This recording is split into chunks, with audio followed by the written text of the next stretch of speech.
Line Arabian dates. இப்போ அது line லயனா டே. இது தரும் ஆரோக்கியம் இயற்கையானது. லயன் லயனா பிரீமியம் டேட்ஸ். குக்கர் விசில மறந்து உணவு வீணாகி போச்சா?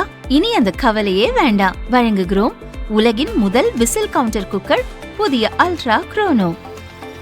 அல்ட்ரா என்றால் ஆரோக்கியம். கிருஷ்ணகிரி மாவட்டம் ஊத்தங்கரை தொகுதி தாவேகா எம்எல்ஏ இளையராஜா. இவர் தன்னிடம் தொலைபேசியில் பேசிய சிலர் கட்சி மாறி ஓட்டளிக்க 35 கோடி ரூபாய் தருவதாக பேரம் பேசினர் என திருவல்லிக்கேணி போலீஸ் நிலையத்தில் புகார் அளித்தார். இந்த வழக்கில் தேர்தல் கருத்து கணிப்பு நிறுவனம் நடத்தி வந்த திருநாவுக்கரசு உட்பட 14 பேர் கைது செய்யப்பட்டனர். வழக்கில் குற்றம் சாட்டப்பட்ட சேதுராஜ், கார்த்திக் ஆகியோர் குதிரை பேர வழக்கை சிபிஐ விசாரணைக்கு மாற்றக் கோரி சென்னை ஹைகோர்ட்டில் மனு தாக்கல் செய்தனர். இந்த வழக்கில் திமுக முன்னாள் அமைச்சர் செந்தில் பாலாஜியின் சகோதரர் அசோக்குமார் சேர்க்கப்பட்டுள்ள நிலையில் இருவரும் சென்னை ஹைகோர்ட்டில் முன்ஜாமீன் பெற்றுள்ளனர். இந்த வழக்கில் கைதாகி ஜாமீன் பெற்ற ரமேஷ் என்பவர் குதிரை பேரம் பேசப்பட்டது தொடர்பாக திருவல்லிக்கேணி காவல் நிலையத்தில் பதிவு செய்துள்ள வழக்கை சிபிஐக்கு மாற்ற உத்தரவிடக் கோரி மனு தாக்கல் செய்தார். அந்த மனுவை விசாரித்த நீதிமன்றம் மத்திய அரசு, மாநில அரசு மற்றும் சிபிஐ பதிலளிக்க உத்தரவிட்டதுடன் ரமேஷ் மீதான விசாரணைக்கு மட்டும் இடைக்கால தடை விதித்திருந்தது.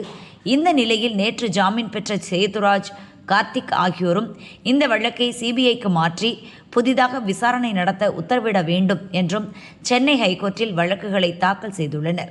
இந்த வழக்குகள் தலைமை நீதிபதி சுஷ்ருத் அரவிந்த் தர்மாதிகாரி மற்றும் நீதிபதி ஜி அருள்முருகன் அடங்கிய அமர்வில் விசாரணைக்கு வந்தன.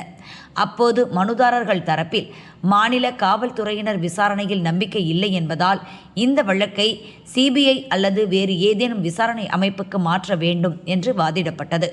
இந்த வழக்கில் பொய்யாக குற்றச்சாட்டு சேர்க்க வேண்டிய அவசியம் இல்லை, போதுமான ஆதாரங்கள் சேகரிக்கப்பட்டுள்ளன என்று காவல்துறை தரப்பில் தெரிவிக்கப்பட்டது.